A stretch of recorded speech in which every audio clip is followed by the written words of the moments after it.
قلعہ گوالیار میں تقریباً 2 سال یا 2 سال سے زیادہ حضور قبلہ مجدد الف ثانی رضی اللہ تعالیٰ عنہ کو وہاں کے ٹارچر سیل کے اندر رکھا گیا. 2 سال یا 2 سال سے زیادہ اس قلعہ گوالیار میں بھول بھلیوں میں، جہاں روشنی بھی ٹھیک طرح نہیں پہنچتی، جہاں کھانے کا انتظام بھی ٹھیک طرح نہیں تھا، جہاں عبادت کا انتظام بھی ٹھیک طرح نہیں تھا، لیکن ان کے لیے پھر بھی مصیبت تھی. جہانگیر نے قلعہ گوالیار میں ڈلوا تو دیا تھا، لیکن پھر بھی اس کے لیے مصیبت تھی. وہ جس سیل میں ڈالے جاتے، جن قیدیوں کے ساتھ مجدد الف ثانی کو رکھا جاتا، اس پورے قیدیوں میں جو غیر مسلم ہوتا وہ مسلمان ہو جاتا، جو چور ڈاکو زانی ہوتا وہ توبہ کر کے سچا مسلمان بن جاتا اور حضرت کے ہاتھ پہ مرید بھی ہو جاتا. ہم نے دنیا دیکھی ہے، ساری دنیا ہم نے ایسی گزار دی. آج پہلی بار اتنا نورانی چہرے والا اللہ کا نیک بندہ دیکھا ہے.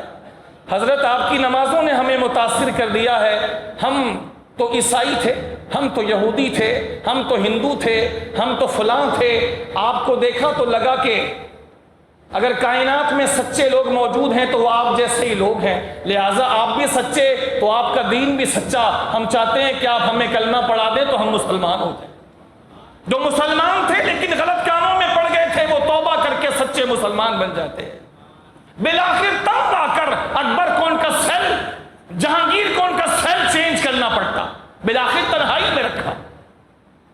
لیکن مجدد الف ثانی وہاں جا کے بھی خاموش نہیں بیٹھے، کمزور نہیں پڑ گئے کہ اب کیا کروں، اب کیا ہو سکتا.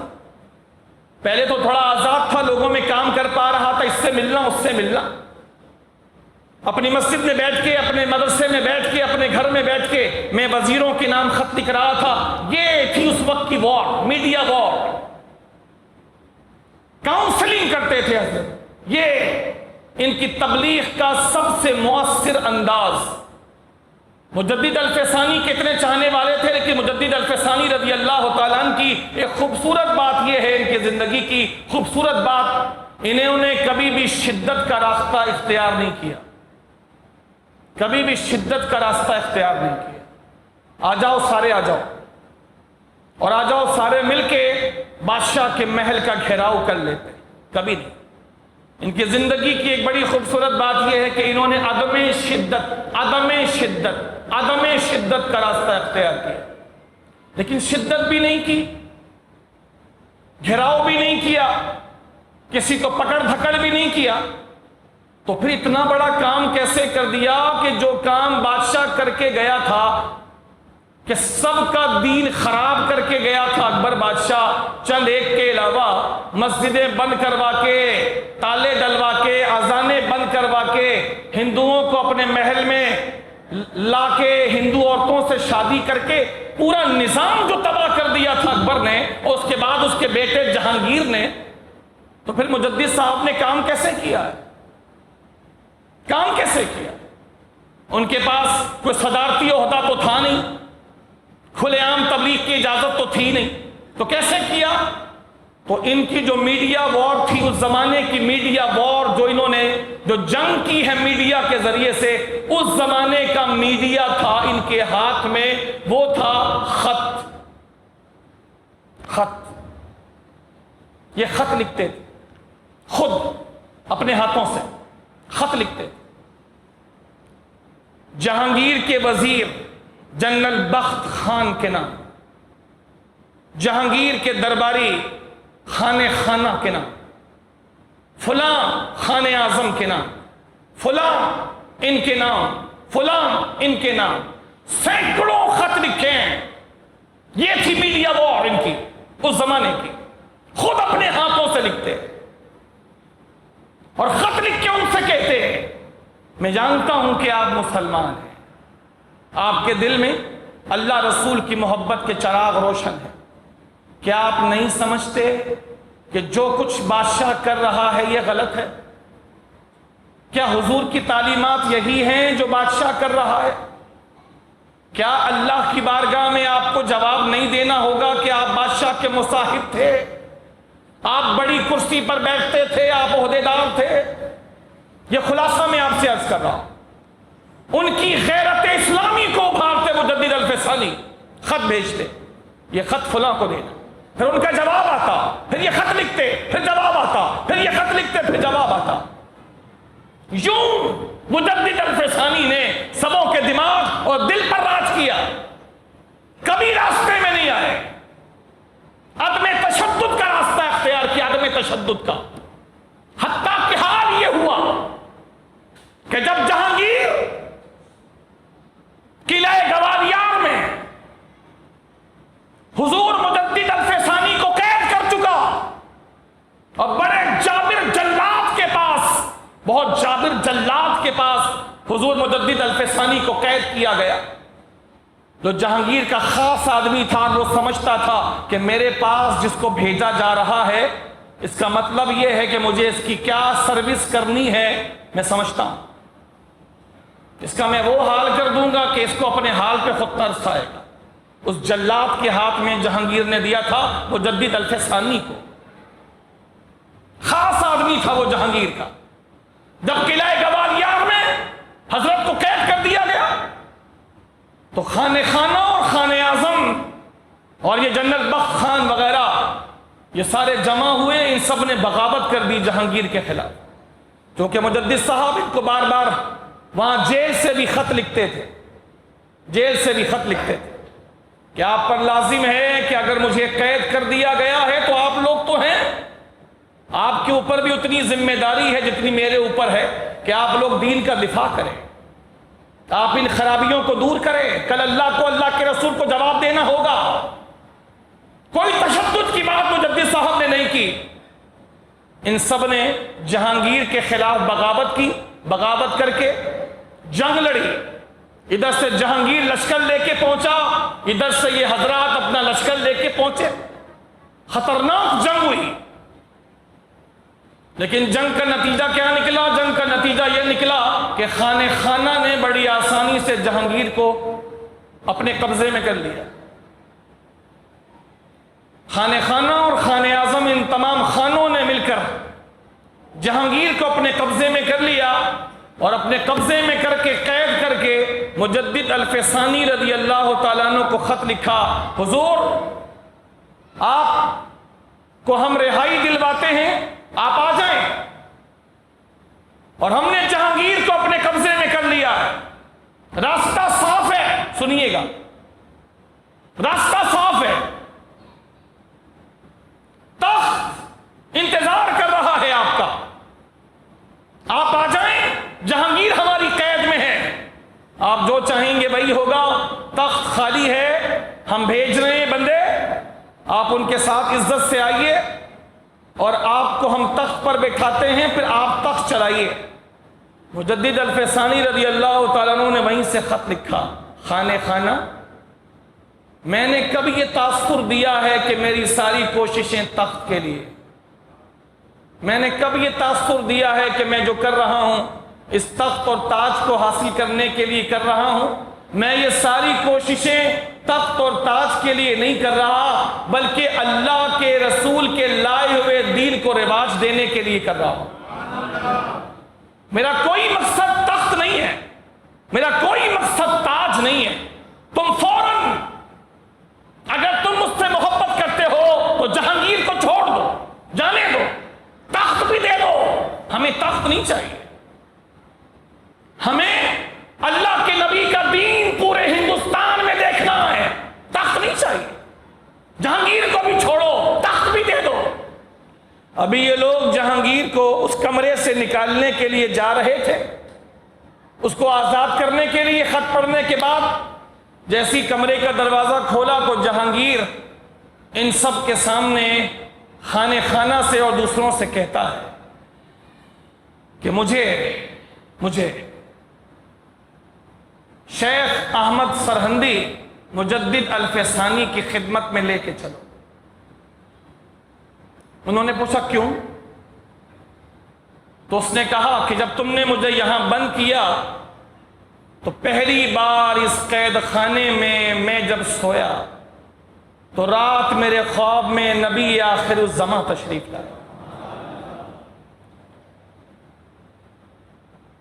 فرمایا جہانگیر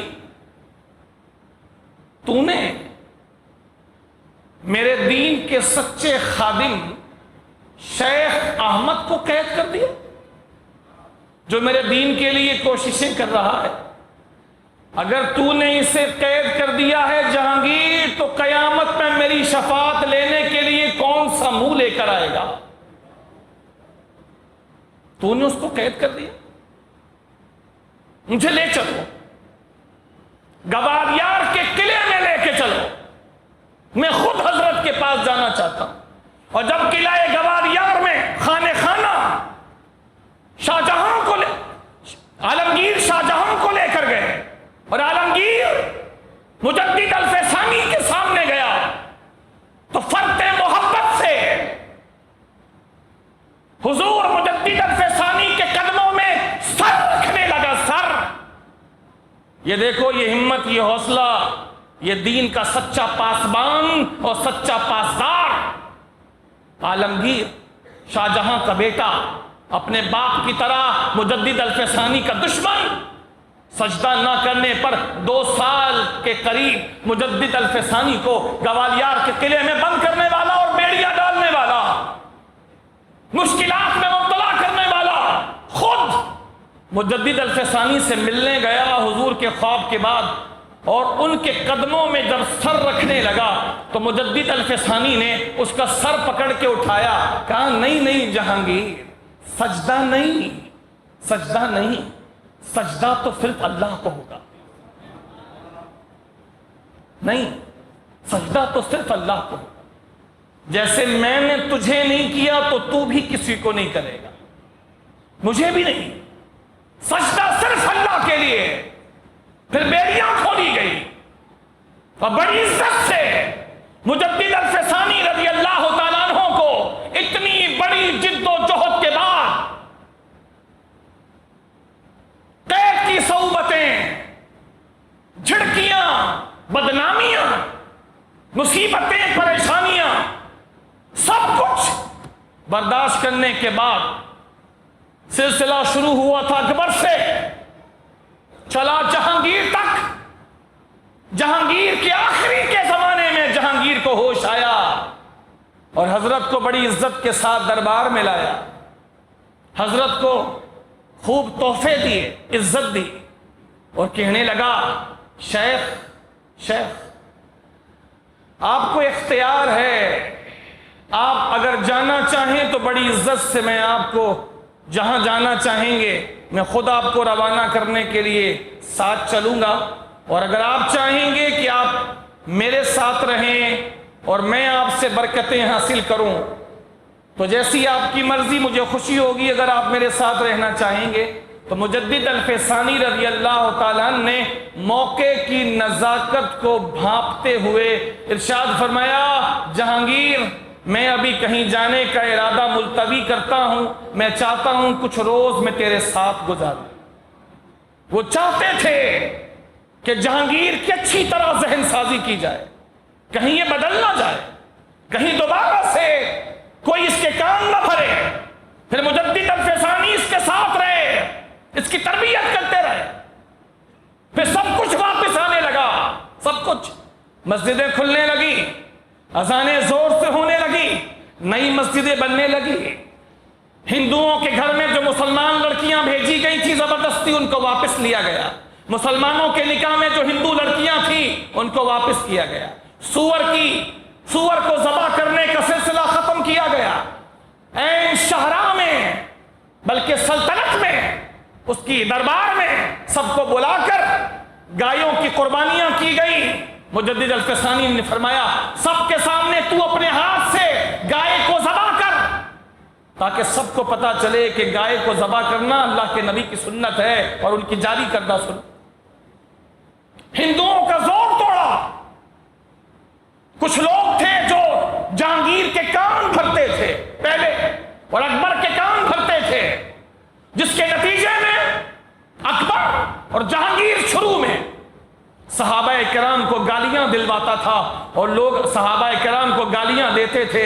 حضرت مجدد الفسانی رضی اللہ تعالیٰ نے ان سبوں کا زور توڑا اور سب کے سامنے اعلان کروایا کہ سارے صحابہ حق ہیں اور ہر صحابی نبی جنتی۔ یہ مجدد الفسانی رضی اللہ تعالیٰ نے اپنی کوششوں کے نتیجے میں یہ سارے دن دکھائے۔ اور پھر جب جہانگیر دنیا سے چلا گیا، جہانگیر دنیا سے گیا، تو اس کا بیٹا عالمگیر سلطنت پر آیا، اور اللہ کریم نے مجدد الفسانی سے اتنی محنت اور ایسی محنت کروائی تھی کہ جتنی خرابیاں اکبر نے، عالمگیر کے دادا نے اور جہانگیر کے باپ نے، اور شروع میں جہانگیر نے اسلام کے خلاف جو کام کیے تھے، عالمگیر اکبر کے پوتے نے آ کر کے الحمدللہ وہ سارے داغ دھو دیے اور دوبارہ سے اسلام کو ہندوستان میں اسی شکل میں آنے کا موقع ملا جو شکل نبی کریم علیہ السلام صحابہ کے ذریعے سے اپنی امت کو دے کر گئے۔ یہ ساری کوششیں حضور قبلہ مجدد الفسانی رضی اللہ تعالیٰ، اللہ کریم ان کے قبر انور پر اپنی کروڑوں رحمتیں نازل فرمائے۔